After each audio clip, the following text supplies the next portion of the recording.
a estudiar a la glándula parótida, a los músculos masticatorios y a la ATM, ¿no? La articulación temporomandibular. Básicamente es eso. Son 3 puntos que vamos a revisar. No son muchas diapositivas, son creo que 15 nada más, pero en muchas de ellas vamos a detenernos un poquito para explicar la anatomía, ¿no? de estos elementos de la cara.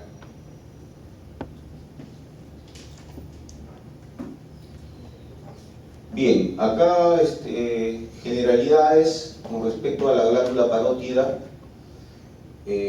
Ocupa la mayor parte del espacio retromandibular, ¿no? Está en la parte posterior de la mandíbula, por delante del pabellón auricular, ¿no? Esa es la localización de la glándula parótida. Se ubica en un compartimiento que lo vamos a ver después, que es el compartimiento parotídeo, y está cubierta y protegida por lo que se conoce como SMAS, que son las siglas del sistema músculo aponeurótico superficial. Esto también lo vamos a ver en una diapositiva.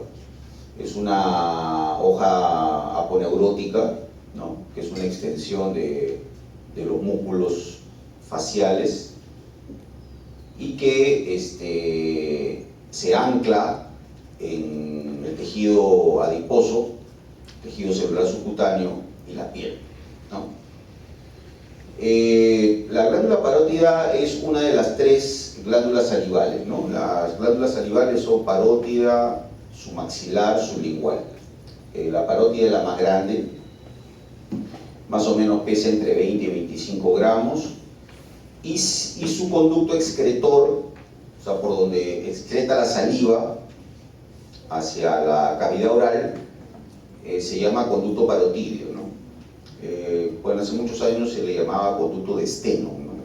Es un epónimo, ¿no? Hay mucha bibliografía que todavía mantiene esa nomenclatura, ¿no? Steno, pero nosotros vamos a llamarle pues conducto parotídeo, ¿ya? Es una glándula exocrina por definición y lo que produce básicamente es saliva, ¿no? Saliva.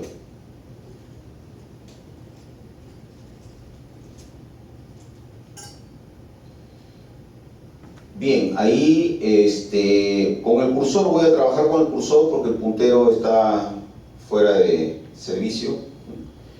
Acá tenemos la aponeurosis, ¿no? Esta que mencionábamos, el sistema músculo aponeurótico. Vean ustedes cómo recubre esta es la glándula parótida, ¿no? Esta es la glándula parótida. Este es el espacio parotídeo. Lo que estoy señalando ahí es el espacio parotídeo. Es un espacio que está comprometido entre esta aponeurosis y más o menos a este nivel estaría la rama, ¿no? La rama del maxilar inferior, ¿no? O mandíbula. Está por delante, acá estaría el pabellón auricular, está por delante del pabellón auricular, ¿no? Y por encima de la rama del maxilar inferior. Esa es la hoja aponeurótica que hacíamos mención, ¿ya?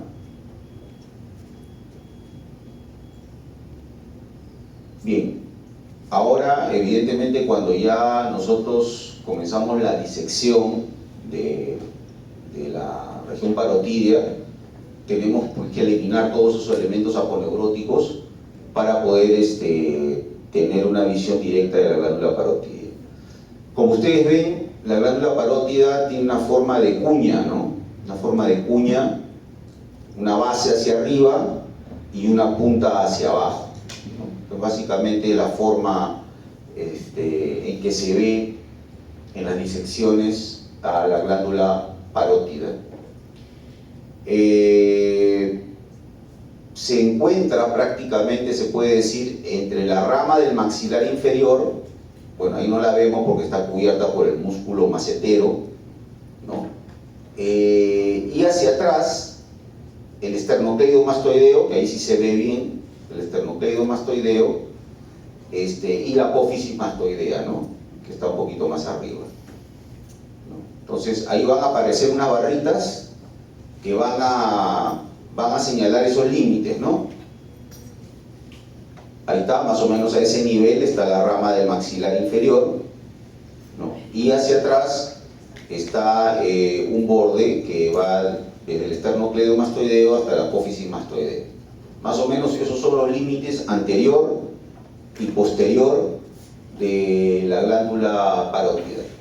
¿Ya? Podemos hablar también de borde, ¿no? Borde anterior, borde posterior. Es más, la literatura lo menciona así, como borde, ¿no? Y hacia abajo se proyecta, como ya les dije, en forma de cuña, en forma de cuña. Ahora, en ese borde anterior vamos a ver justamente el conducto excretor, ¿no? El conducto parotidio, que ahí está en color verde. Acá está, este es el conducto parotidio, ¿cierto? Este es el conducto que recoge toda la saliva, todos los productos de excreción que produce la glándula parótida. Miren cómo el conducto parotidio pasa por encima del músculo macetero. Este es el macetero, es uno de los músculos masticatorios que lo vamos a estudiar posteriormente, ¿no? Pasa por encima del macetero y perfora el buccinador, ¿no? Este es el músculo buccinador, lo perfora y desemboca en la cavidad oral a nivel de la segunda molar superior. A nivel de la segunda molar superior. Ahí ese es el punto de desembocadura del conducto parotidio. ¿Ya? Bueno, habían antiguamente los médicos clásicos se guiaban mucho de signos, ¿no? Signos muy característicos, y esa desembocadura del conducto parotidio a nivel de la segunda molar a veces se inflamaba cuando el niño, porque mayormente esta enfermedad se da en niños, es una eruptiva, estaba haciendo un inicio del sarampión, ¿no? Entonces se visualizaba esa zona y se veía que esa zona estaba inflamada, rojita y con puntos blancos, ¿no? Era el famoso signo de Koplik, ¿no? Entonces el pediatra le decía a la mamá, que usualmente pues a un niño a la consulta es llevado por los padres, ¿no? ¿Sabe qué? Este niño está haciendo un sarampión, o va a hacer un sarampión. Y efectivamente, ¿no? Empezaba la fiebre, empezaba la erupción y todo el cuadro clínico. Es un signo clásico descrito por los pediatras, ¿no? El signo de Koplik, que se da justamente en el punto de desembocadura de este conducto parotidio. Y hacia abajo, esa cuña, esa puntita que justamente apunta hacia abajo, más o menos llega al nivel de la apófisis estiloides del temporal y al nivel de la carótida externa, ¿no? Carótida externa. Ahí llega más o menos esta punta de aquí, ¿no? Apófisis estiloides del temporal y la presencia de la carótida externa. Y vamos a ver un borde más, ahí está, que se vendría a ser un borde superior, que llega hasta al nivel del conducto auditivo externo, que está aquí, conducto auditivo externo, llega más o menos hasta ese nivel, y evidentemente por dentro, en la cara posterior, o sea, detrás de la parótida, está la articulación temporomandibular. Por eso, o temporomaxilar. Por eso es que yo he preferido empezar por la parótida, porque cuando uno diseca esa región, lo primero que va a encontrar es la glándula. Es lo primero que va a encontrar. Y para poder seguir visualizando estructuras ya musculares, vasculares, y entrar a la fosa cigomática, yo la parótida pues tengo que prácticamente sacarla, ¿no?, de su lugar. Normalmente la parótida se desinserta, se saca, ¿no?, y queda pues colgando, ¿no?, la parótida, ¿no?, queda colgando del conducto. Esa es la forma de disecar esta zona, no hay otra manera. Recordemos, y ahora lo vamos a ver, que todas las ramas del facial, las ramas terminales del facial, están prácticamente atravesando toda la glándula, está perforando la glándula, la está atravesando. Entonces no hay forma de ver el facial en su origen, digamos ya extra, fuera del cráneo, el agujero estilomastoideo, que simplemente sacar la glándula parótida. ¿Ya? Bien. Entonces básicamente esa sería la configuración externa, ¿no?, de la glándula parótida, así la vemos. Bueno, cabe mencionar pues que hay otra enfermedad en niños que también se puede dar en adultos, ¿no?, pero mayormente se da en niños y que ataca específicamente a esta glándula, que es la parotiditis, ¿no?, o las paperas, pues comúnmente llamada paperas. Ya cada vez se ve menos porque ahora pues hay un plan de vacunación por parte del Ministerio de Salud en donde se administra pues una vacuna triple, ¿no?, normalmente, que es la sarampión, papel y rubiola, ¿no? Entonces la gran mayoría de niños están vacunados y por ende pues están protegidos, ¿no? Pero sí, de vez en cuando vemos algunos casos de parotiditis o paperas. Miren ustedes, ahí ya estamos viendo las ramas terminales del nervio facial, que las mencionamos en la clase pasada, y vean ustedes cómo emergen de la misma glándula, ¿no?, de ese borde anterior.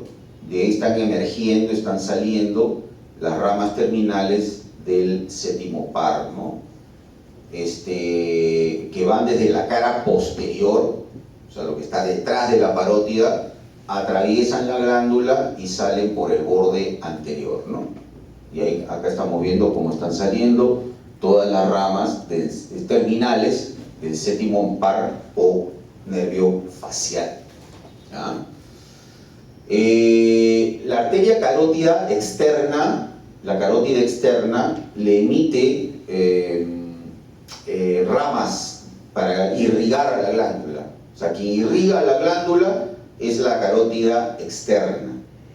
Y justamente por detrás de la parótida, o sea, en la cara posterior, es donde se divide la carótida externa en maxilar interna, que es una arteria importante que la van a ver en la clase de fosa cigomática, maxilar interna, y en la temporal superficial, ¿no? Pero todo eso está detrás de la parótida. Por eso que yo les decía que en las disecciones lo que tenemos que hacer es desinsertar a la glándula, ¿no es cierto?, para poder liberar todos esos detalles anatómicos que estamos especificando y dejarla colgando del conducto, ¿no?,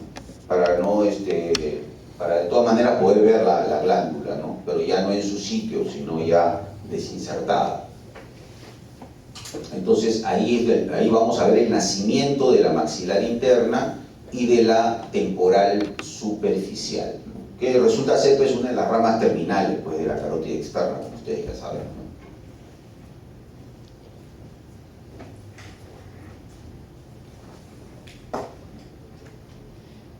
Bien, con respecto al drenaje linfático, ¿no?, ustedes saben que todo órgano, toda glándula, toda víscera siempre tiene una linfa, ¿no?, que se va recolectando en todo el organismo para que retorne a la circulación, ¿no? Entonces, los ganglios linfáticos de la parótida desembocan en el grupo de ganglios cervical profundo, ¿no? Cervical profundo, ahí desembocan todos los ganglios linfáticos, ¿no?, todo el drenaje linfático de la glándula parótida.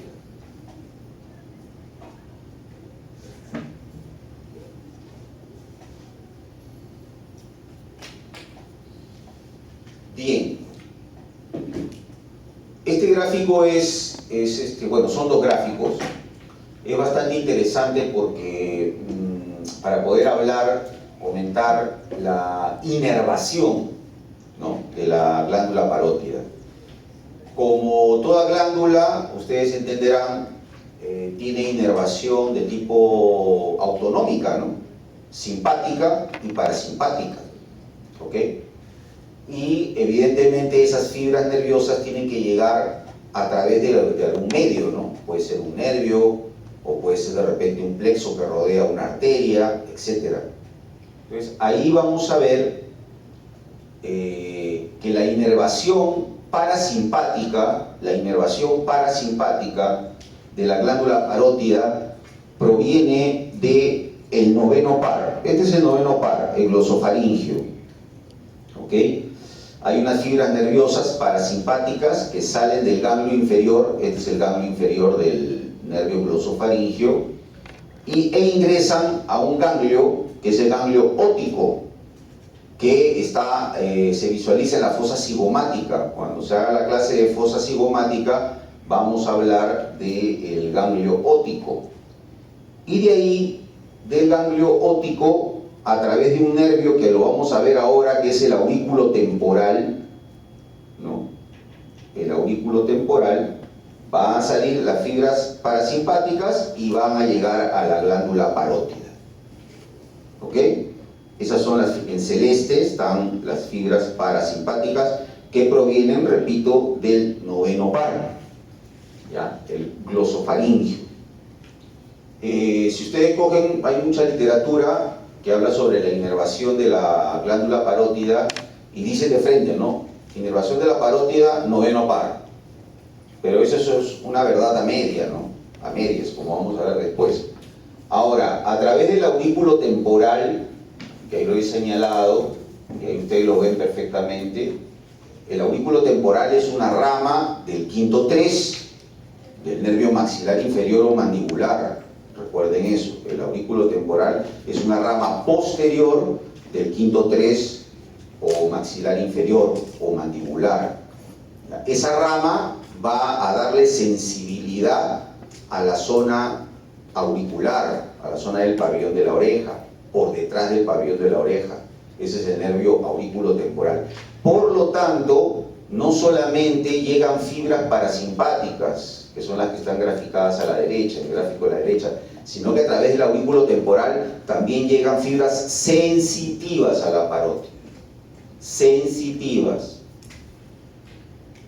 Bueno, por ahí alguien debe haber escuchado o debe haber leído alguna vez que la parotiditis, o sea, las paperas, son bastante dolorosas, porque la glándula duele, y duele por las fibras nerviosas sensitivas que van por el nervio aurículo temporal, acompañando a las fibras parasimpáticas que provienen del noveno par o glosofaringio. ¿Ok? Pero como toda víscera, ¿no?, que tiene inervación eminentemente y fundamentalmente autonómica, también necesita fibras simpáticas. Entonces la pregunta es, ¿cómo llegan esas fibras simpáticas a la glándula parótida? Fácil. Aquí lo vamos a ver. ¿Se acuerdan del ganglio superior de la cadena cervical simpática? Este es el ganglio superior. De ahí van a salir unas fibras simpáticas, que aquí están en color rojo, y que van a formar un plexo carotídeo alrededor de la carótida externa, y a través de la arteria carótida externa estas fibritas nerviosas simpáticas están llegando a la parótida. Entonces se vale de una gran arteria, que es la carótida externa, a través de un plexo que es como una mallita de fibras nerviosas, y llegan las fibras simpáticas a la glándula parótida. Entonces, de esa manera, la glándula está inervada por el parasimpático y por el simpático. ¿Ya? Ustedes saben de que casi todas las vísceras que tienen que ver con los mecanismos de la digestión están activadas por el sistema parasimpático, ¿no? Entonces, evidentemente, el parasimpático va a estimular la producción y secreción de saliva, ¿no?, por parte de la parótida. Y lo que va a hacer el simpático es la acción contraria, la inhibición. Pero ese es un tema ya de fisiología, no quiero entrar en otra materia que no sea la anatómica. Bien, y vamos a ver, vean, de todas maneras no está de más revisar, esto lo van a ver ustedes en fosa cigomática, pero Así debería quedar una disección, ¿no? Prácticamente aquí ya no hay parótida, aquí ya no hay rama del maxilar inferior, miren ustedes, está cortado el hueso, para poder ver las ramas del quinto par, ¿no? Oftálmico, maxilar superior, y este es el maxilar inferior, ¿no? El más voluminoso de los nervios. Y acá ven ustedes el aurículo temporal, ¿no? Este nerviecito aurículo temporal, que es una rama posterior que se va hacia atrás del quinto 3, nervio mandibular, como les repito, tiene un detalle. Este nervio aurículo temporal, vean ustedes que le hace un ojal a la arteria meningia media, ¿no? A la meningia media, a la arteria, le hace un ojal. Todo eso ustedes lo van a revisar en fosa cigomática, pero ya se lo voy avisando, les voy ya pasando el dato. ¿Ya? Muy bien, esto con respecto a la inervación, ¿ya?, de la glándula parótida. ¿Ok? Bien. Poca gente ha venido hoy día, ¿no? ¿Qué ha pasado? O hemos empezado muy temprano. Bueno, esta clase es hasta las 9 nomás, ¿no?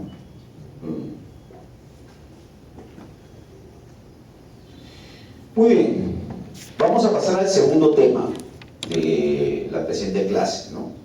Que son los músculos masticatorios o masticadores, ¿no? Se puede decir de las dos maneras, ¿no? Masticatorios o masticadores. Son 4: el macetero, el temporal, el pterigoideo externo y el pterigoideo interno. ¿Ok? A ver, una pregunta al aire, a ver quién se anima a responder. ¿Cuál de ellos es el músculo más fuerte de los 4? El macetero. ¿Están de acuerdo? Ya. Bueno, me veo en la penosa función de decirte que no. Pero está bien, se valora tu intervención. Yo también en un momento pensé que el macetero era el más potente, el más fuerte, ¿no? Pero no, el más potente y más fuerte es el temporal. El temporal. ¿Ya? Es un músculo bastante fuerte, ¿no? Y que interviene obviamente en los mecanismos de la masticación, ¿no? Entonces, vamos adelantando algunas cosas. Tanto el macetero como el temporal lo que hacen básicamente es cerrar la boca, ¿no? Cierran la boca. Eso hacen el macetero y el temporal. Mientras que los pterigoideos, tanto externo como interno, se encargan de los movimientos de lateralidad, o sea, llevar la mandíbula de un lado al otro, ¿no? Es un movimiento bastante característico en los rumiantes, por ejemplo, ¿no? Movimientos de lateralidad de la mandíbula. Nosotros también lo hacemos, evidentemente, cuando comemos, por ejemplo, ¿no? Y se hace bastante evidente cuando estamos mascando chicle, por ejemplo, ¿no? O sea, cuando la persona que está mascando chicle, como estuviera rumiando, ¿no? Y no solamente movimientos de lateralidad, o sea, me refiero a los pterigoideos, sino que también hay movimientos de propulsión y de retropulsión de la mandíbula, ¿no? La mandíbula podemos llevarla por delante del resto de la cabeza o podemos llevarla por detrás también de la cabeza, ¿no? Entonces esos movimientos también se encargan los pterigoideos, tanto externo como interno, más los movimientos de lateralidad que ya habíamos mencionado. En cambio, el macetero y el temporal lo único que hacen es simplemente cerrar la boca. La mordida, ¿no? La mordida, por ejemplo, depende del macetero y del temporal, fundamentalmente.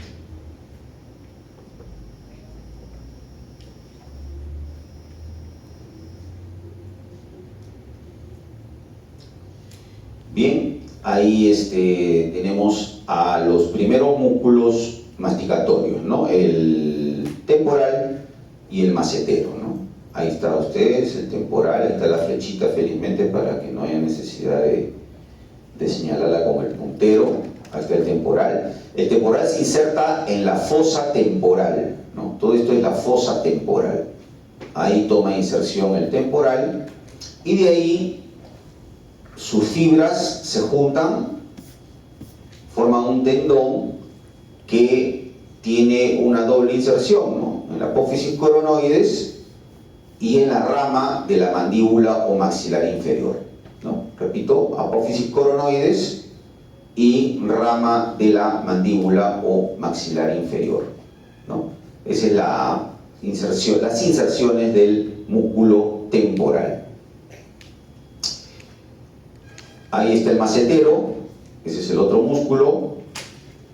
El macetero se inserta en este arco es el arco cigomático, que está formado por el hueso cigomático o malar y la apófisis cigomática del temporal, ¿no? Ahí toma inserción el macetero. ¿Ven ustedes acá el tendón del macetero? ¿Ok? Y de ahí hacia abajo se inserta en la cara externa del ángulo y rama de la mandíbula, ¿no? El ángulo y rama de la mandíbula, ¿no? Ahí se inserta el macetero. ¿Ok? Entonces, estos dos músculos son importantes porque se encargan del cierre de la boca, bueno, ya lo habíamos mencionado, ya lo habíamos dicho, y la inervación de estos músculos. ¿Quién inerva estos músculos? El nervio maxilar inferior, el nervio maxilar inferior, es decir, el quinto 3, también llamado nervio mandibular, ¿no? Ahí tenemos unas ramitas nerviosas específicas para el músculo temporal. Son 3 arterias que irrigan el temporal y una arteria que irriga al ¿cómo se llama? Al macetero. Eso lo vamos a ver después de la irrigación. Lo van a ver en una imagen, he traído un esquema de la irrigación y también de la inervación, ¿no? La inervación está dada por el maxilar inferior, ¿ya? Sí, básicamente es eso con respecto a estos músculos. Ahora, normalmente cuando se hace la disección se tiene que desinsertar el macetero. Así como se desinserta la parótida, se tiene que desinsertar el macetero y se tiene que exponer a la rama. Esto es la rama del maxilar inferior. Cortar la rama, desinsertar la articulación temporomandibular, que la vamos a ver después. La articulación hay que desinsertar y sacar toda esta rama del maxilar inferior para poder entrar en fosa cigomática. No, si yo no hago esa maniobra, jamás voy a ver la fosa cigomática. Y en la fosa cigomática ya vamos a ver las ramas de la maxilar interna, la arteria maxilar interna, y vamos a ver todas las ramas del nervio mandibular o maxilar inferior quinto 3. ¿Ya? ¿Y qué es lo que vamos a ver también cuando saquemos la rama? Lo primero que vamos a ver son los músculos pterigoideos. Vamos a ver los músculos pterigoideos.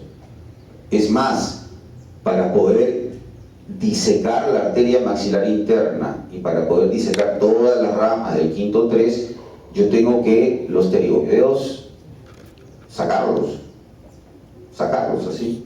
A eso sí no se pueden desinsertar, hay que simplemente sacarlos, ¿no? Poco a poco se van sacando las fibras musculares para dejar la fosa cigomática totalmente vacía, solamente con el contenido de las fibras nerviosas del quinto 3 y la arteria maxilar interna.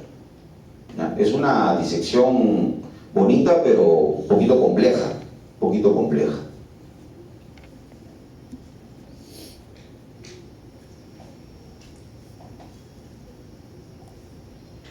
Bien, ahí está, ven ustedes cómo ahí se ha hecho, bueno, se ha preservado la articulación temporomandibular, pero han hecho pues una sección, ¿no?, en L de la rama de la mandíbula, ¿no?, para poder ya visualizar a los músculos pterigoideos, ¿no?, a los músculos pterigoideos, que ahí están señalados con sus respectivas flechas, ¿no?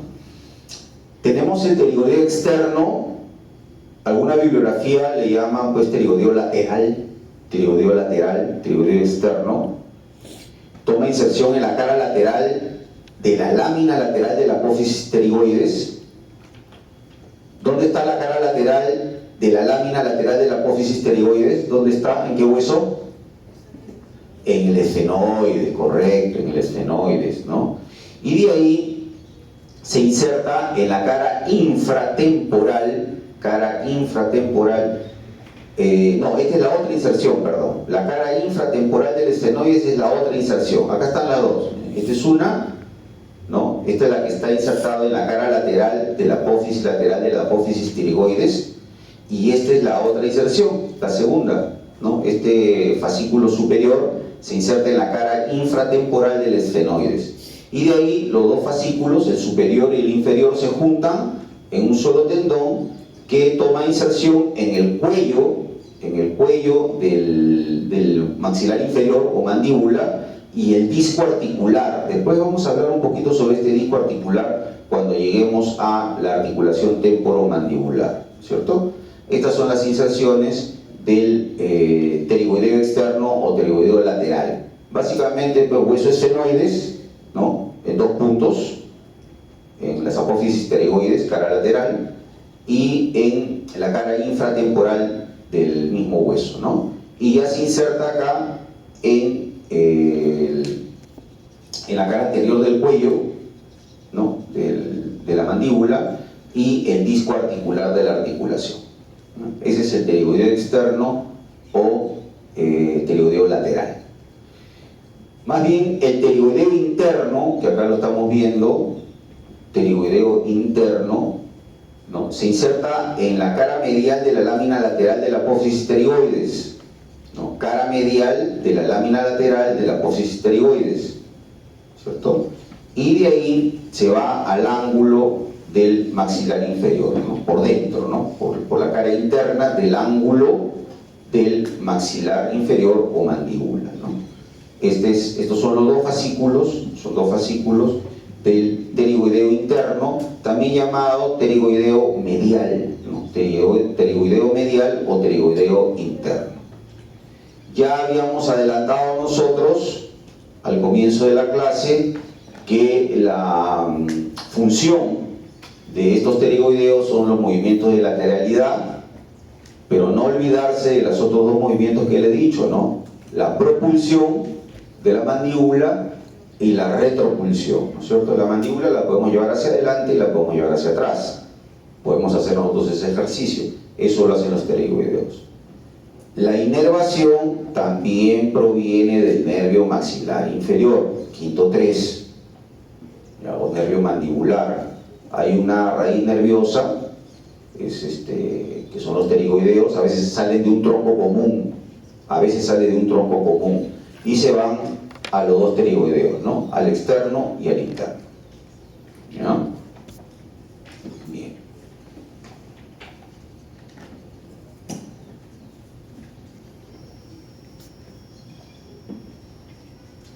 Esa es una vista frontal, pero por detrás, ¿no? Estoy viendo de frente a la mandíbula, pero por la parte posterior, ¿cierto? Entonces ahí, en esta vista, por detrás, estamos viendo, ¿qué pterigoideo será este de acá que estoy señalando? El externo o lateral, ¿no es cierto? Y este de acá, el interno o medial, ¿no es cierto? Medial. Miren ustedes, acá está la apófisis pterigoides, el externo se inserta en la cara lateral, ¿no? Y el externo, ¿no? Y el interno se inserta en la cara medial, ¿no? De esas apófisis pterigoides, ¿no? Ahí se nota bastante bien. Y cuando se contraen esos músculos, evidentemente uno puede hacer los ejercicios de lateralidad, ¿no? Los movimientos de lateralidad de la mandíbula, ¿no? De la mandíbula. Acá también en esta diapositiva es un dibujo del néter, este es un dibujo del néter. Acá se ve muy bien la articulación, ¿no? Este es el disco de la articulación temporomandibular, esta es la cápsula, o sea, lo que envuelve, la cápsula fibrosa, ¿no? Esta es la cavidad. ¿Qué cavidad es esta? ¿Cómo se llama la cavidad donde se articula el cóndilo? fosa mandibular o también cavidad glenoidea, ¿no? Fosa mandibular o cavidad glenoidea, ¿de qué hueso? No, temporal, temporal, no se olviden, por favor, temporal, ¿ya? Y ahí se inserta el cóndilo. Ahora, vamos adelantando un poquito el tema articular. Esta articulación temporomandibular tiene su particularidad, porque son dos articulaciones, la derecha y la izquierda, y funcionan de manera coordinada, ¿no es cierto? Las dos tienen que funcionar de manera coordinada. Eso no deja, o sea, eso no deja, esta articulación no deja de ser una articulación condilia, pero el hecho de que sean dos y que funcionan a la vez le da cierta limitación de movimiento a la articulación condilia. Normalmente una articulación condilia tiene más o menos bastante movimiento, ¿no? Tiene bastante libertad de movimiento. Acá se ve un poco limitado porque funcionan las dos. Por eso que algunos autores mencionan de que las articulaciones, la articulación temporomandibular se puede considerar como una doble condilia. Claro, doble porque son dos, pues, ¿no? Una a cada lado, ¿no es cierto? Y eso como que le quita un poquito de movilidad a la mandíbula. Bien.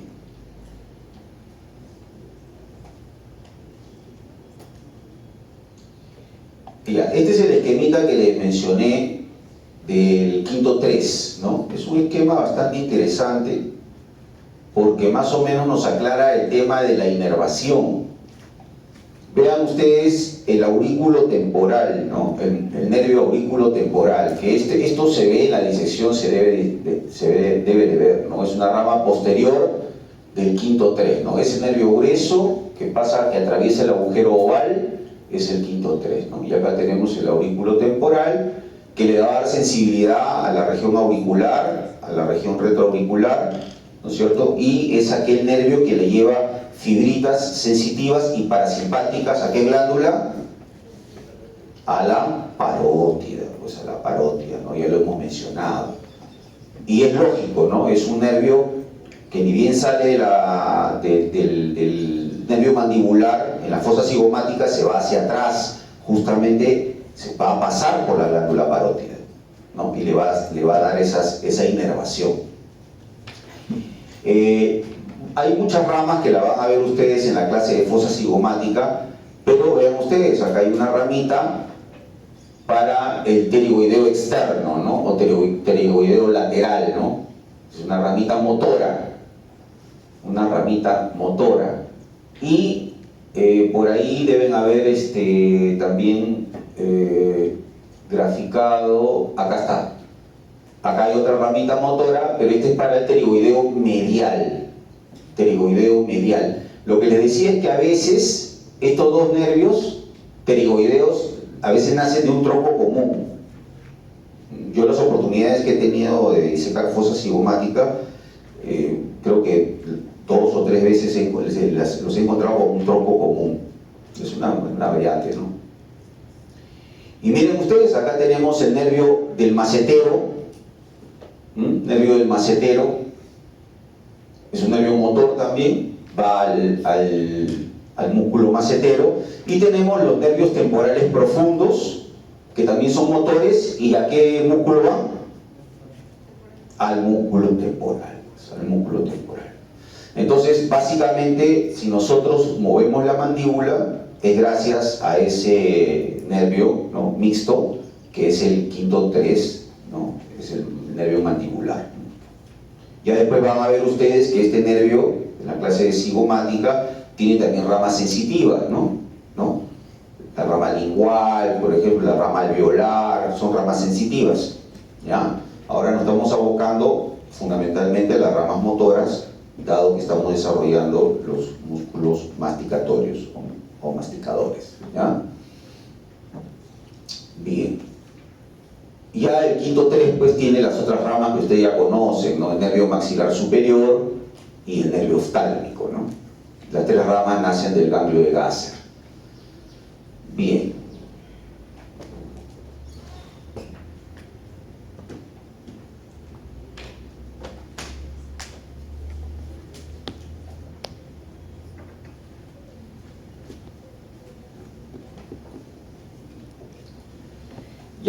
Entonces, vamos a ver ya como el tercer y último punto de la clase, la articulación temporomandibular, ¿no? La famosa ATM, ¿no? La ATM, articulación temporomandibular.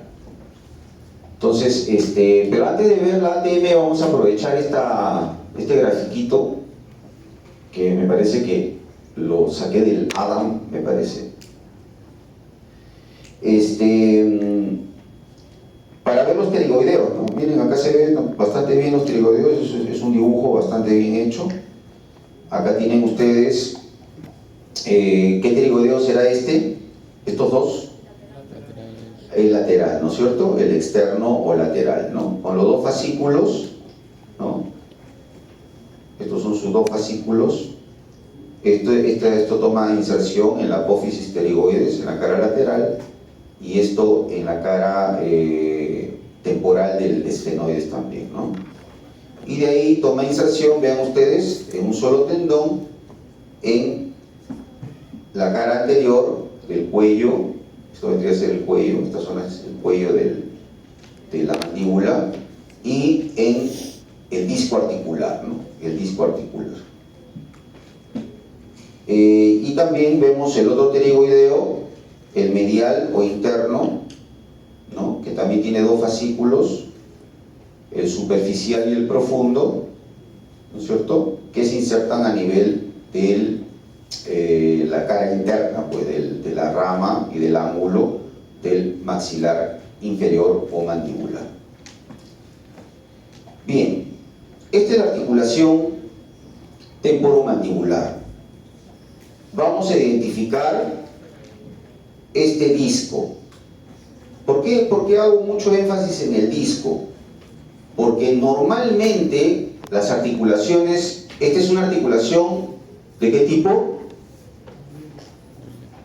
Es una diartrosis, ¿no es cierto? Diartrosis, el concepto es que es una articulación de gran movimiento. Y dentro de las diartrosis, ya hemos dicho, es ¿de qué género? Condilia, ¿no es cierto? Condilia.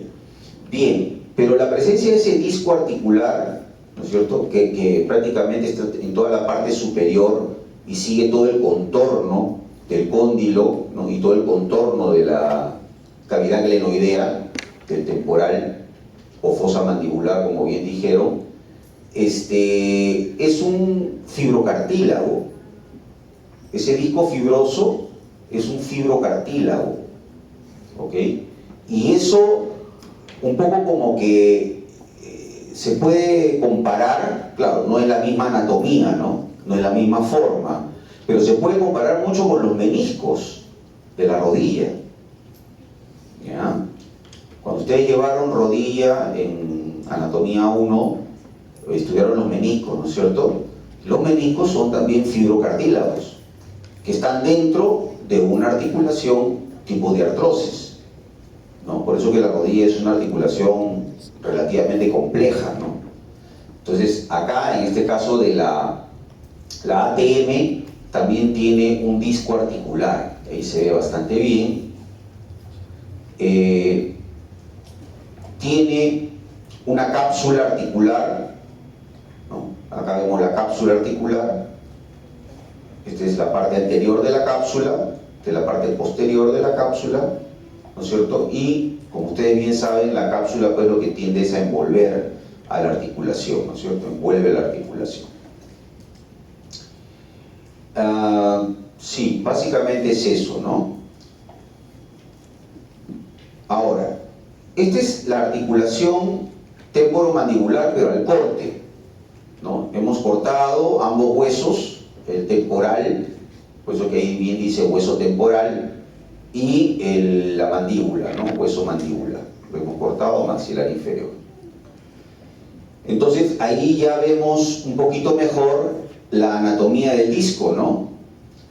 El disco, como ustedes ven, sigue todo el contorno de la fosa mandibular, ¿no es cierto?, o cavidad glenoidea del temporal, y sigue todo el contorno del cóndilo, como ustedes ven acá, ¿cierto? ¿Para qué creen ustedes que sirve este disco? Es un fibrocartílago. ¿Cuál creen ustedes que es la razón de ser de ese disco?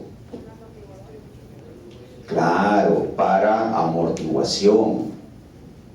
¿Ya? Ustedes saben la cantidad de veces que nosotros movilizamos la mandíbula diariamente, no solamente para comer, sino para hablar, ¿no? Porque uno cuando emite pues los sonidos, también hay movimiento pues de la mandíbula, ¿no? Entonces, es una articulación que la utilizamos mucho, ¿ya? Y le damos lo que se conoce ya desde el punto de vista de medicina deportiva, un sobreuso de la articulación. Entonces, para que la articulación tenga una amortiguación, entonces existe ese disco que es un cartílago fibroso, ¿no? Un fibrocartílago, el famoso disco de la articulación temporomandibular. Es, como ustedes bien han dicho, es un amortiguador, ¿no? Es un amortiguador. Ahora, lo otro que quería comentarles, la articulación temporomandibular, no quiero entrar mucho en temas de clínica o de fisiopatología, ¿no? Pero de todas maneras es importante que yo lo mencione. La articulación temporomandibular en algunas personas suele luxarse, se puede luxar, ¿ya? Personas, por ejemplo, que no, o sea, que el cóndilo es demasiado plano y la cavidad glenoidea también demasiado plana, o sea, no tienen esa curva normal, ¿no? Es constitución anatómica de cada persona. Y de repente lanzan una tremenda carcajada, una risotada y se quedan paralizados,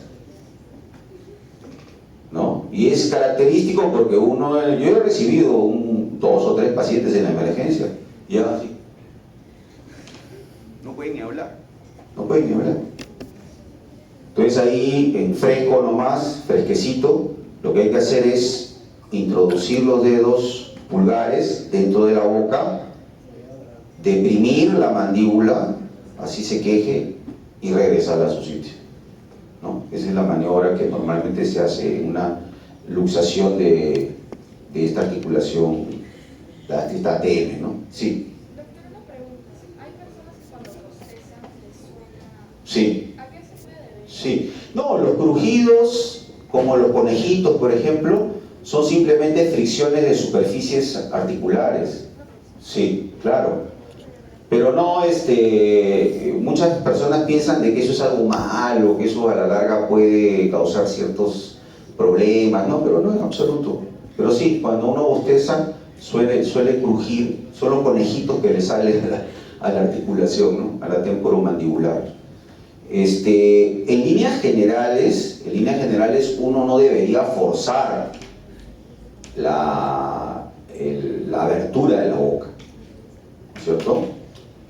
Y bueno, y al respecto, ¿qué pasa, muchachos? Yo he dicho de que los músculos macetero y temporal cierran, obturan la boca, la cierran, y ustedes no me preguntan quién las abre. Pensé que me lo iban a preguntar. Claro, pues si cerramos la boca, pues hay alguien que la abre, ¿no? ¿Qué músculos abren la boca? O deprimen la mandíbula, mejor dicho, ¿no? Para hablar con más propiedad. ¿Qué músculos deprimen la mandíbula? No, pterygoideos son movimientos de lateralidad. Correcto, ¿no? Los suprayoideos, como el miloioideo. El miloioideo deprime la mandíbula, ¿no? El vientre anterior del digástrico también deprime la mandíbula.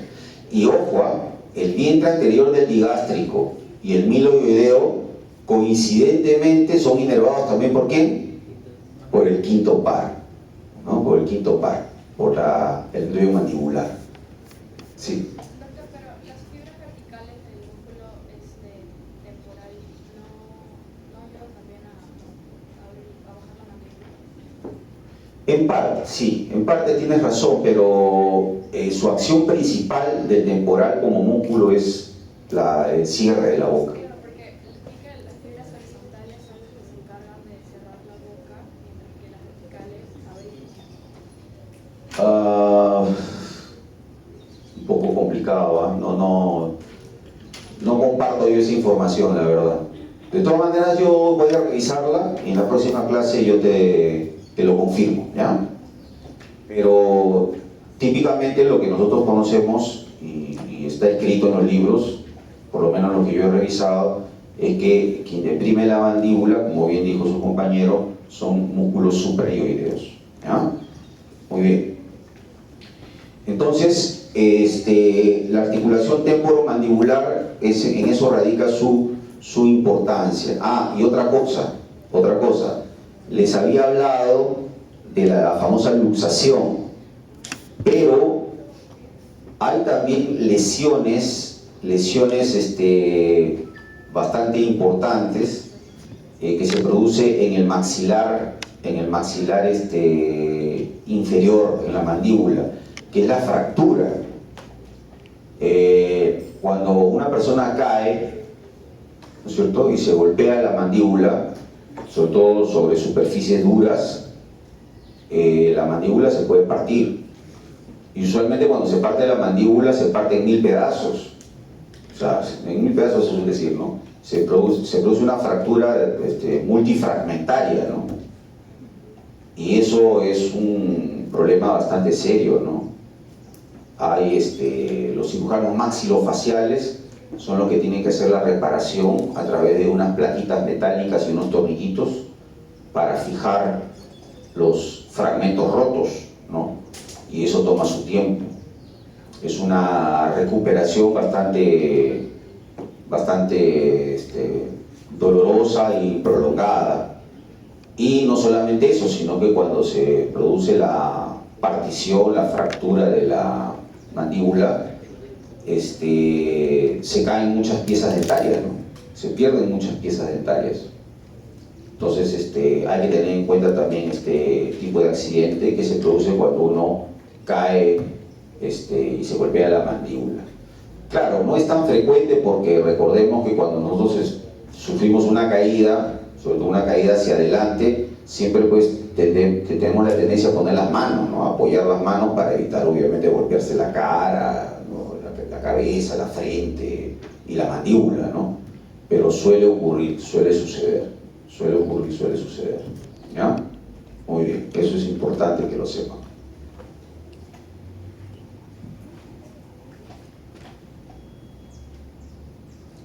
Ya, esta articulación, justamente por la cantidad de movimientos que ejecuta diariamente, es una articulación muy trajinada, está fijada por ligamentos. Son 3 ligamentos importantes que fijan a la articulación temporomandibular, ¿ya? El ligamento, tenemos primero el temporomandibular, ¿no? El ligamento temporomandibular, que ustedes lo están viendo, ahí de todas maneras lo voy a señalar, es este de acá, ligamento temporomandibular, que se dirige desde el arco cigomático, como ustedes ven, aquí está el arco cigomático, hasta el cuello, ¿no? Hasta la región cervical o cuello de la mandíbula, ¿no? Este es el ligamento temporomandibular. No se confundan, esta es la cápsula, ¿ya? Esta es la cápsula que envuelve la articulación. Este es el ligamento temporomandibular. Luego tenemos otro ligamento, miren, que parte de la apófisis estiloides, ¿no? Que es el ligamento estilomandibular, que es el tercero que está escrito ahí en la diapositiva, ¿no? El ligamento estilomandibular, ¿no? Va desde la apófisis estiloides del hueso temporal hasta el ángulo de la mandíbula, ¿no? El ángulo de la mandíbula. Y por dentro, ¿no? Por dentro tenemos el ligamento esfenomandibular, que va desde la espina del esfenoides hasta la língula de la mandíbula, ¿no? Desde la espina del esfenoides hasta la língula de la mandíbula. Entonces tenemos una protección externa, el temporomandibular, y posterior por parte del ligamento estilomandibular. Esos ligamentos son lo que le dan consistencia, le dan estabilidad, mejor dicho, a esta articulación temporomandibular. ¿Ya? Sí, básicamente es eso la clase. Como ustedes ven, son 3 puntos bastante precisos y que es importante mencionarlos o desarrollarlos antes de su clase de fosa cigomática, porque como ya les expliqué, en la disección de fosa cigomática la parótida sale, el macetero también sale, y toda la rama del maxilar inferior también hay que sacarla, y hay que desinsertar la articulación temporomandibular para poder tener acceso a la fosa, ¿no? Y los músculos pterigoideos se tienen que extraer con pinza, poco a poco, y tratar de no llevarse las estructuras vasculares, o sea, las ramas de la maxilar interna, y no llevarse las ramas del quinto par, ¿no? Del mandibular. ¿Ya? Bien, tenemos unos minutos para algunas preguntas que tengan que hacer, alguna duda.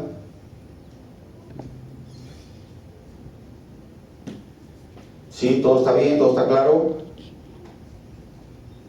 Ya, miren, nosotros no vamos a desarrollar clase virtual porque ya lo hemos terminado, no hay ninguna necesidad de hacer clase virtual el fin de semana,